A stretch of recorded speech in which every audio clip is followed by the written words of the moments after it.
What's up, everyone? My name is OG Nick Marsh, and this is Focus Hip Hop. And today I have a special guest, Control. He's a rapper from Australia who's I've been aware of for a few years now. Um, how are you doing today? Yeah, I'm doing good, man. I literally just woke up like 20 minutes ago. So, Yeah, it's he's in Australia, so it's like around 9 a.m. for you. yeah, about 9 a.m. right now. All right, cool. Well, thank you for being here. Yeah, no worries, man. All right, well, first question. Do you have like plans laid out for 2023 for any releases? Yeah, I have a decent amount of songs in the vault at the moment. I'm probably just gonna start dropping every couple weeks, I think. Hmm. Because I've just been holding a lot of music and putting off releases, but I just realized I probably just gotta start putting myself out there more. Right. I really wanna try and put out a bunch of music, try some new styles out, do some more collabs. Hmm. Because I really love working with other artists. So Right. definitely looking forward to this year for sure. Cool. One thing I wanted to ask you is how exactly you discovered Focus Hip Hop because we've known each other for like 5 years at this point. Yeah, yeah. Well, I was trying to think about that before. I was in the middle of listening to some old Tech Nine albums Hmm. actually, and I was like, oh, I couldn't find any reviews. I can't remember which album it was for. It might have been something else, but Uh-huh. like there was only a few reviews on the internet at the time, and I was just like looking it up, and I was like, oh, let me check out some blogs, and then I came across your review of something else, Uh-huh. and I was like, I don't know, I just found your review style to be like really entertaining when I was reading it. Hmm. I was like, oh, okay, this is pretty funny, and then you doing a Tech Nine marathon kind of inspired me to go listen to the rest of his albums as well. Don't know how great of a decision that was, but Right. you know that, but it was definitely interesting. Like I would still consider myself to be a supporter of Tech Nine, but I just there's definitely a lot of very questionable music in his that catalog. That's for sure. Just Listen, putting it bef- nicely. before I actually listened to his music, like an album of his, I thought he was like one of the greatest rappers of all time. But then Yeah, as you know, I listened to at this point, I don't think I've heard all of his albums, but at the time I reviewed like all of his albums. And mm. that's like the hardest thing I've ever done. It's like the hardest thing I've done like that's blog related because god damn, he has Yeah, some there's look, I have a lot of respect for Tech Nine. I still think yeah, he's an incredibly skilled MC, but his taste in music is just so bizarre and he just makes some really, for lack of a better term, interesting music. Um, yeah. Like I don't know how you can make a song like Chili Rub or like fucking like bro like half of those early songs as well. Like there was a lot of I feel like he was more interesting in his early career to be honest. Like just in terms of like the stuff he was doing. I mhm. don't know if it was necessarily in a good way or not, but like at least he was a more unique artist. But then he just sort of just became like more and more like that whole like masturbatory fast rap shit where he's literally just rhyming words for the sake of rhyming words and like yeah, usually Tech is kind of saying something in his verses, but then he'll just be, I feel like his word choice is very weird too sometimes. Like he'll just pick the most strange words to like make a scheme that like you would never hear anybody use otherwise. Right. um but yeah, like I still think like my favorite Tech albums are like the ones that you enjoyed the most, like Strangulation. Mhm. Is probably still one of my favorite Tech albums. I did like Nina, Yeah, Nina was as good. well. Nina was Um, a very pleasant surprise for me. yeah, I was very happy about it too because I felt like he finally, you know, there was way less bad hooks on that album than usual too. That was like the biggest thing for me. I was Yeah. like, oh, sweet, sweet. It was nice to sit there and then not have some really weird, like just weird singing come in or some opera start happening Yeah. randomly in the middle of the song. You know, the only thing I can think of when I think of Tech Nine these days is it's about drive, it's about power. We stay hungry, we devour, put in the work, put in the hours, and take what's ours. Yeah, bro. Man, like I thought, oh, I think it's actually Tech Nine's like biggest song on Spotify now. That song.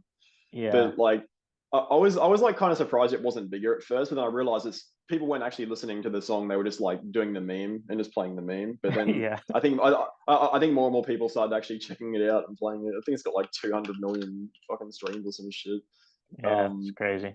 yeah, but yeah, like I remember the second I saw that Tech Nine had put out a song with The Rock, I was like, oh great, this is gonna be viral. I like straight away I was like, this is definitely gonna be viral because The Rock can't do anything without like blowing up the internet somehow. So Not I only kind of is expected that. not only is the song hilarious, but also the music video is so fucking weird because at the beginning, Tech Nine is like, "We have to give the people more," and then The Rock is like, "That's exactly what I've been saying. We have to give the people more." Let's go. Start the song. It's like yeah. I actually thought that like I think it was I think ISO actually had a pretty good verse on that song, but Hmm. like ISO usually is pretty good on most of the songs I hear from him. Yeah, I Um, think he's a talented MC. yeah, All right, so I wanted to ask you. This is kind of a generic question, but I thought it would yeah. be a good question to ask. Who would you say are like your main influences? I would say that when I was starting out, my main influences were like kind of the obvious expected influences. So like Eminem, Logic. Um, I really love Tupac and Biggie, Dr. Dre. I was always listening to a lot of that and NWA as well when I was starting out. And then I found Nas pretty early as well, and then he quickly became like my favorite Hmm. rapper early on. Um, but more recently, well, I wouldn't say more recently, but with like a couple years later, I really got into Lupe and Big Crit and Blue, and like I'd say those three are like probably my top three favorite rappers at the moment would be Blue, Lupe, and Big Crit. Hmm. Um, like I just really like it, everything about their music. But yeah, Nas is definitely actually just as high up there for me. Nas is my goat personally. Right. I think he's the greatest rapper of all time.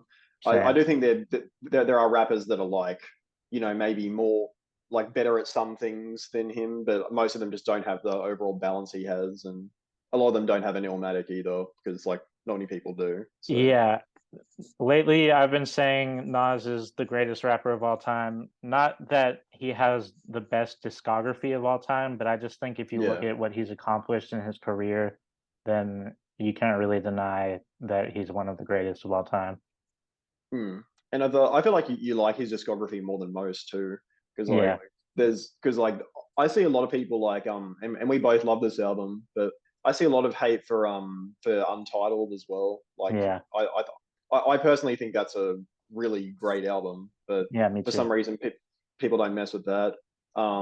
Life is Good. Most people generally tend to like Life is Good, but I have seen a decent amount of negative criticism towards Life is Good as well. Hmm. Um, but like obviously his early stuff that most people sort of just like always discredit is the Nostradamus, Street's Disciple, like Hip Hop is Dead kind of era. Yeah. But I think even on those albums, there was still at least a couple songs every album where you could still tell that Nas was one of the best to do it. But he just like he's always rapped well throughout his entire career, pretty much. There hasn't really been an album where he's had just like zero good rapping the entire album or anything like that. Yeah. So What did you think of KD3?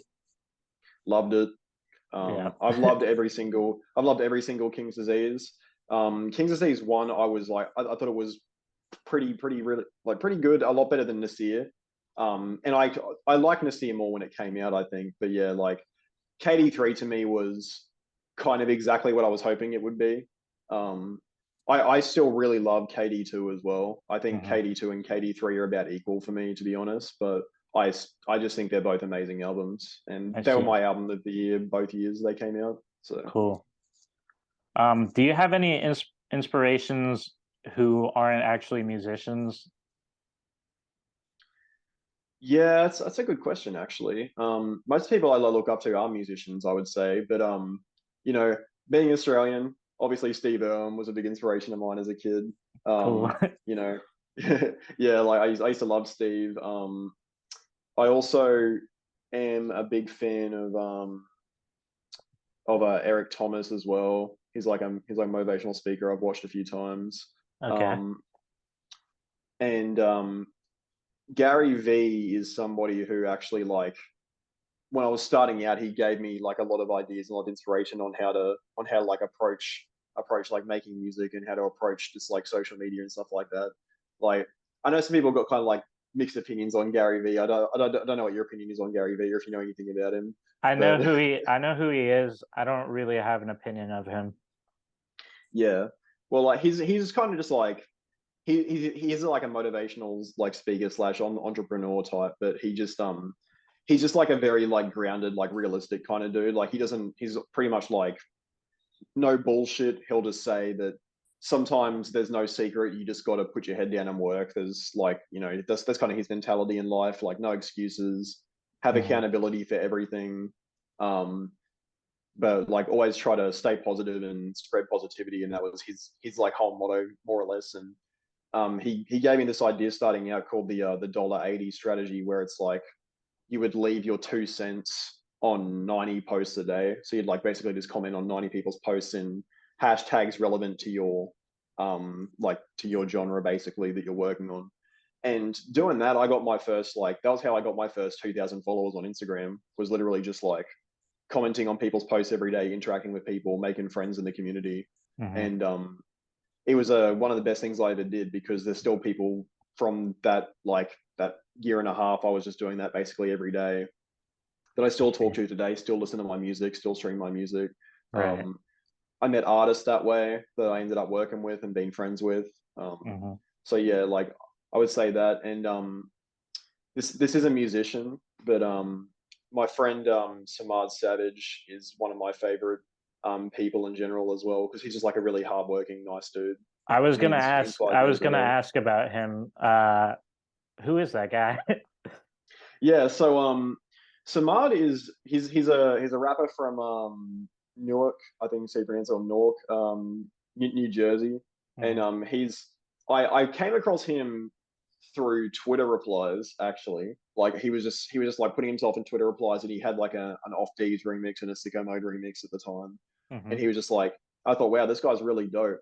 So I followed him, and then I hit him up for a feature, and I paid him for the feature, but I didn't have a song yet. But I was like, I just want to pay you now because I feel like you're going to be bigger soon. I want to get you while I can still afford you, pretty much. Right. So then like after I paid for the feature at the game, we just end up hitting it off and having a lot of chemistry, being good friends, and then um we ended up doing our song "Did It Myself" because I was entering in a competition for Kato, Hmm. um, and he just like it was I think it was called Collab for the Crown. You had two different artists that had to get in a song and collab to win the contest. And I was going to do my entry with another artist, but I couldn't. But he sort of dropped out last minute because he couldn't record in time. So I Hmm. just said fuck it, and I was like, "Hey, Samad, I know it's short notice. It's literally like 2 days before the competition was over." And I was like, "But would you be able to drop a verse on this shit?" And he's like, and I sent him a video of my verse, and he's like, you know what? Normally I would say no, but that verse was so fire, I'll drop a verse on it. And then he sent back a video and his verse for free, and he hopped on it, and then we ended up doing that collab, which was still one of my favorite songs to this day that I've done. Yeah, I was gonna ask about how that song came together because that's probably my favorite song that I've heard from you. Um, the line where you're like penicillin, penicillin when I penicillin with a healing feeling, filling every building in the town. Your flow on Yeah, that line is my favorite part of the song. yeah, I was really proud of that line. I was like, I was trying to I was trying to do like whenever I rap fast, I try to have like a good amount of wordplay and like like bars thrown in, so it's not just the like I feel like I'm just doing nothing but shitting on rappers this interview, but like so it's not like a Gorn type flow or anything like that, Yeah. where it's just like mashing a bunch of words together. I actually fuck with Gorn a little bit too because I actually messaged him one time and I was like, you know what? I used to be a complete hater of your music, but like you seem like a pretty nice guy. And he actually replied and he was like, Nah, thanks, dude. I appreciate the support and stuff. And I was like, he just seems like he's a nice dude. Like Yeah, actually, just I have the yeah, same exact opinion of him. yeah, When I saw Death to Mumble Rap, I didn't realize that it was a joke at the time, and I was yeah, like, this is the worst thing that I've ever seen in my life. But now yeah. I every mean, time I watch that video, I like cannot yeah. stop laughing because it's so funny. I suppose it should have been obvious with some of Gorn's lines in his verse that it was a joke, like the Benghazi Hillary, just random just random lyrics like that. Or It's like, the Mac Lethal line where he's like, "I'm more crazy than a short lady that's given birth to 84 babies." yeah. I make fun of that Mac Legal line all the time. That's like I just say that line rambling to my friends sometimes. We'll just be chilling. It's like just start a joke with that. Yeah. But yeah, but yeah, like when I worked with Samad, that was like one of my favorite collabs I did early on. And then later on, Samad was hosting a contest for his song "Good Night" as well. And then I submitted a remix verse for that. I ended up winning that, and I got on the final remix, which had Samad and Crypt on it. And Hmm. that was like because like Crypt gave Samad a verse because Crypt actually found Samad and ended up getting him on some of his YouTube ciphers he did, Hmm. which is like which helped Samad's fan base grow a little bit. But a lot of it actually started from this guy named Ali Dominique, who you have heard before, because I Yeah. sent you his songs back in the day. Right. And Ali has always had this like little community going on, and he would like host ciphers all the time. So Hmm. he'd like, and he was really smart for this. He would basically have like a beat to enter. You paid $5 to $10, and then you'd submit a verse on it. And just doing those ciphers, I did about 10 of those ciphers, I think, like because I was just trying to just enter any contest I could starting out, and Yeah. I was getting better and better every cipher. And but what Ali would do is he would get people to enter the cipher, and then people that entered the cipher, it would also like pre-save a copy of it. Well, not pre-save a copy, like pre-order a copy of his new album he had coming out. And because of his ciphers doing that and him doing that with his merch and stuff like that back in the day, he actually managed to like chart #1 on Billboard in his region where he was Oh from wow. in the mountain region doing that. Like completely independently, he managed to do that just like through all these ciphers he was hosting and just doing that before people were really thinking of doing it. He was basically doing like bundles before like people really were doing that on a mainstream level that all that much. Hmm. And he managed to chart independently. But because of him, like there's a ton of rappers I still talk to today that I'm friends with now.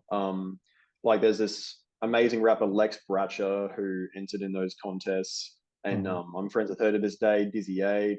And Crypt actually found a bunch of rappers that ended up being on his YouTube ciphers from Ali's ciphers he was hosting Hmm. at the time. So like Ali's actually like the center of like a pretty small community that ended up having a lot of people that went on to do bigger things, but it all like sort of started from them entering his contests. And that includes one of my other homies I've worked with as well, Moxus.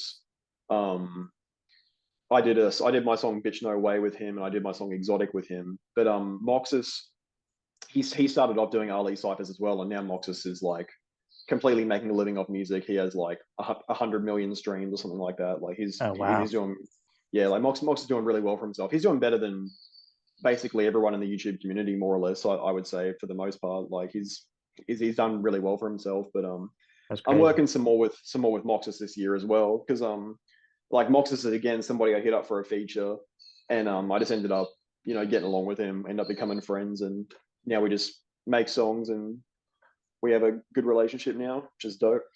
Nice. So, at what age did you start getting into making music? I feel like it was a bit later than most rappers because I was like 16 when I started. Okay. Yeah, like most rappers I talk to, they started when they were like 11, 12, like 13 type era. But I was 16, and it's like it's the dumbest way I got into it, honestly, because I was just like I wanted to make like a parody rap song because I did like a good impression of the school principal at the time, and I thought it'd Mhm. be funny if I did like an impression pretending to be the principal on like a rap song. And then I actually ended up like really liking the process of like writing music, even as a joke. Mhm. And I was like, and then I'm like, people always used to say "Oh yeah, you can talk really fast. You should try being a rapper," like as like a joke as well. And I was Hmm. like, "Oh, you know what? Fuck it. I might do it just because I enjoy rap a lot. I thought I might give it a go." And then, when I started out, I was just doing like the dumb like super fast rap, trying to rap as fast as possible, and you know, trying to thinking I was cool doing that. But I ended up really falling in love with that, and ever since then, I think it was like I released my first song on SoundCloud in December 2016. So this year will mark 7 years of me doing music at the end of this year. But yeah, that was like my first sort of entry into it. I think I made that parody song like earlier in 2016, Hmm. but yeah, it was kind of silly at the time, but I'm really glad I ended up doing it because I actually ended up finding my passion because of that. So That's awesome. yeah. Um, so do you have like a go-to producer that you work with? Yeah, I have a couple producers that I actually haven't put out many songs with these two producers, but um Big Boy Tracks and Who Done It Beats. I have a ton of beats from those two. That Okay. I can't wait to put out. Some of them are really like just top quality beats. Big Boy's actually worked with a couple like decently big artists. Like he's actually a platinum producer, I believe. But Oh um, wow. I just, I just found Big Boy through BeatStars. There's a lot of my beats. I just go through BeatStars. I just like I'll look up certain artists or things like that, and I'll just go through a ton of beats until I find somebody's sound I really like, and then I'll Hmm. basically go through their entire beat catalog, more or less. So if they have like 600 beats, I'll listen to literally all of them, like on their store, and then Damn. I'll be like, because like I just really want to find the best of the best production I can find on there. I'm like, okay, I like this, I like this, I like this, and then when if I really like enough of them, I might even like compile like a sort of like album playlist of the beats, and then like I've managed to like get some deals with a few of them where it's like because I'm want to bulk buy beats, I can get like a decent discount and stuff like that. So I've ended up compiling like a ton of beats because of that, but I want to try and do a few different sounds because like Big Boy is a more like a more soulful southern production type Hmm. producer. Like he makes beats that are kind of similar to like Big Crit and Nipsey Hussle, like Currency type beats, like all those kind of stuff. Okay. So I'm going to be working on those kind of beats, and then Who Done It's got like a more underground hip hop style, a little bit Hmm. more boom bap, bit of jazz and stuff mixed in. Um, he has like a couple of like synthwave beats that are really fire as well that I've got. So I'm trying to like do a bunch of different kind of sounds going forward because I want to explore my artistic side a little bit more instead of just dropping just bangers all the time. Right. Um, yeah, and I do want to drop my album hopefully by the end of this year, but if not the end of this year, by the start of next year. I Right. actually have a song with King Los that I have at the moment. What the Um, fuck? yeah, yeah. It's my favorite song I've ever made. But yeah, like that song with King Los is going to be coming out pretty soon, hopefully. I've been holding on to it for a little bit too long because we had to. There was some sample issues in the beat, and I Hmm. didn't realize the producer sampled Janae Aiko. And I was Okay. like, oh my god. And I didn't want to put it out because Janae specifically, whenever she gets sampled, like she's always like, apparently she's really good at finding out when she gets sampled, and she just sort of like cracks down on anybody who samples her. Uh-huh. So I basically ended up just like completely replacing the sample with a new vocal sample, and I got a producer to chop up this girl's vocals and re-chop it and put it back in the beat again, and it Wow. actually ended up being better than the original beat. So it kind of worked out for the best. But yeah, it's a really dope song, and I'm looking forward to dropping that. That's like my favorite and my biggest collab I got in the vault at the moment. But Yeah, I'm, I'm trying to really go crazy though, like this year yeah, for that's real. I'm trying crazy. to try to work with a bunch of people. Well, I look forward to hearing that. So it sounds like most of the connections you've made are through the internet, and I wanted to ask if there is like a big hip hop scene in Australia.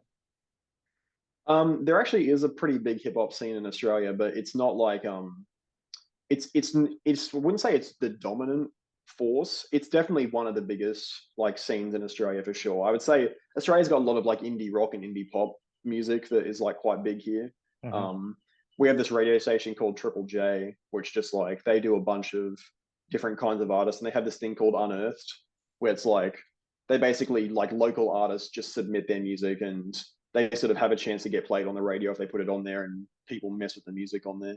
They have like a little like chart as well on Unearthed, and if you chart number one on Unearthed, any song you put out from that point onwards, like the critics actually have to look at it or like Hmm. have to at least check it out. There's a lot of like music incentives in Australia. There's a lot of stuff where like a certain amount of Australian music absolutely has to be played on the radio at all times and stuff like that. Just so local artists get their shine, which is kind of a dope thing about Australia. It's that way with like Australian television and media as well. Like they always there's a lot of American media in Australia actually. Like a ton of American media, a ton of UK media, but they always have to have a good amount of Australian media thrown in. But I would say the music scene at the moment is based heavily in Sydney and Melbourne, which are a bit further south from where I am. But though that's where the majority of hip hop is at the moment, and Australia is just currently drill is just dominating in Australia right now. That's like the biggest, most popular scene is people making drill music. Um, but there are a couple other rappers that have managed to be pretty successful down here. Like there's this rapper Chillin' It who has stayed completely independent, and he has like multiple really big songs. He's one of the biggest rappers in Australia right now. Hmm. But there's no really like big like global Australian names or anything like that at the moment. Besides Kid Laroi, I would say, but I don't really know if I would consider him a rapper, to be honest. I feel like he's just more of a singer. So Yeah, I had no idea he was Australian, but I'm not really that familiar. I only know, I think the song he did with, is it with Justin Bieber? yeah, that song's massive. It's Yeah, gigantic, that song. I Yeah. fucking hate that song. Yeah, like Leroy actually used to like used to sound a lot more Australian because he used to actually like rap and you could hear his accent and stuff. Uh-huh. But he just like the more and more he progressed into the Juice World type sound, the more American he sounded, and you can't really even really tell that he's anything but American at this point I see. when he sings. But yeah, like I actually saw Kid Leroy at Rolling Loud before he blew up in Australia because they had Rolling Loud in Sydney. Um, he was terrible, by the way. Damn.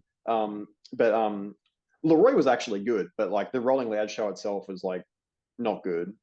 It's I'm sure it 100% pales in comparison to the American Rolling Louds because there's like 100 times more artists than American Rolling Louds as well. Hmm. Um, yeah, Leroy was actually really good, and he only had like one song out at the time.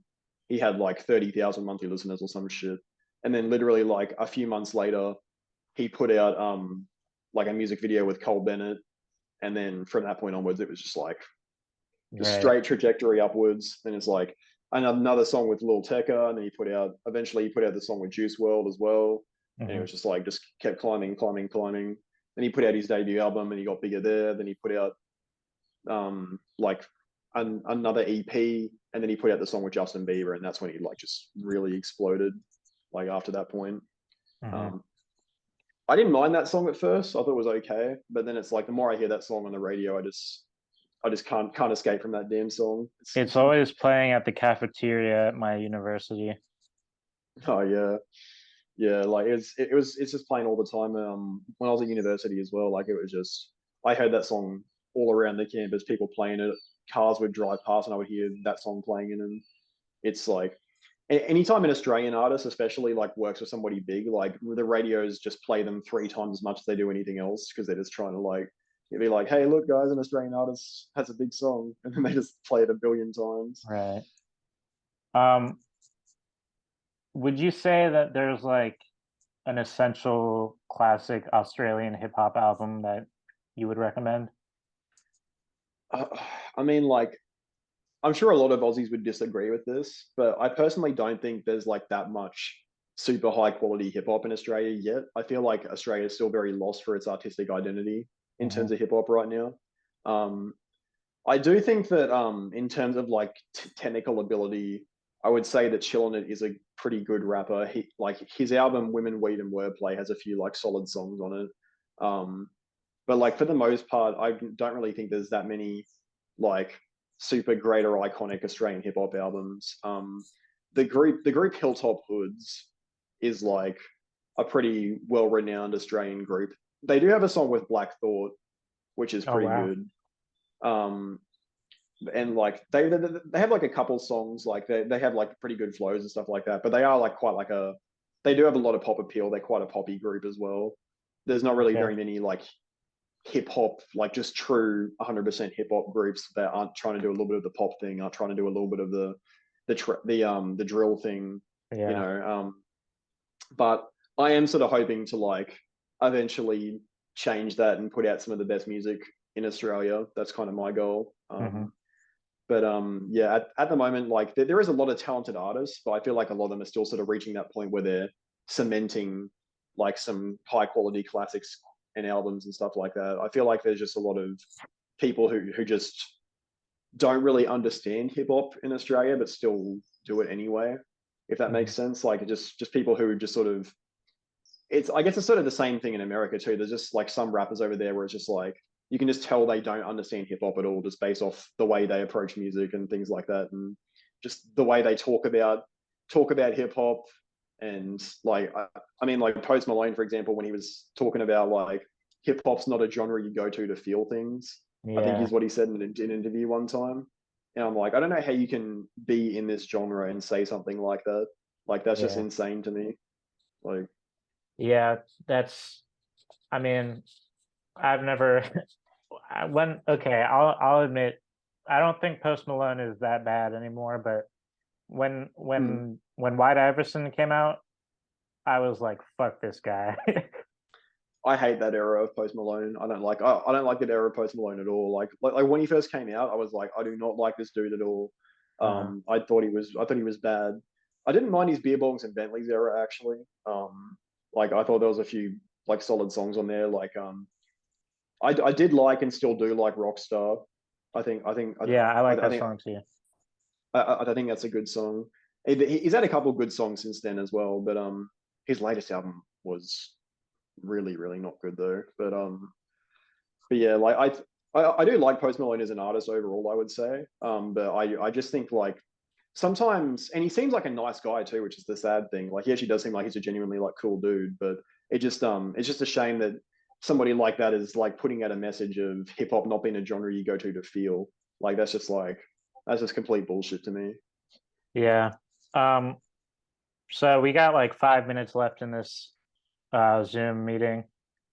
This feels like it went by really quickly, but if you can try to squeeze this answer in Yep. quickly, do you have any advice you would give to yourself, like back when you were first started, when you first started making music? Yeah, focus more on your delivery. That would be the biggest thing I'd tell myself starting out. And also don't be afraid to put yourself out there more Hmm. because I feel like starting out I was too reserved, and I wasn't really like reaching out to other people as much as I should have or being a part of the community as much as I should have. But yeah, starting out I was focused way too much on trying to rhyme and trying to flow instead of trying to sound good when I rap. Right. And I feel like if I focused on my delivery a little bit sooner, I probably would have made progress a bit quicker as well. Just because like I obviously like making good music is about making good sounding music, but Hmm. like I was so focused on trying to be like a great rapper, I wasn't focused on being a great artist. So I I would say see. that's definitely a big piece of advice I'd give myself for sure. Cool. Well, there it is. Once again, thank you for doing this interview with me. It was an honor. This No is worries, man. my second Zoom interview ever, and I think it went well. Um, so yeah, if there's anything else you want to say to the people, anything you want to promote, you can go ahead. Yeah. Readfocushiphop.com. Yes, thank you. um, yeah, but like on the real though, man, like I really appreciate all the work you do because I just see you reviewing albums and listening to albums like all the time. I'll open up your album of the year page every now and then. I'll see like, oh, there's another 10 albums he's listened to. Like Yeah, every time I open it up. So I really appreciate all the work you do. You really are passionate about the culture and about the music, and that's just something everyone loves to see. I think that's why you have so many artists that just fuck with you. Um, And yeah, like for real, I do appreciate all the work you do, and I appreciate this interview. This is my first interview, so Wow. I appreciate you reaching out to me. Um, but yeah, I will have music coming out soon, so hopefully within the next couple of weeks I'm gonna be dropping some stuff, and yeah, I'm looking forward to having a good year, and hopefully people just hear of me regardless because I'm trying to put myself out there. But Awesome. yeah, thank you, man. All right. Well, there you have it, folks. This is Focus Hip Hop. This has been the interview with Control. And yeah, that's it. Peace. All right, man. Peace out. It's totally surreal.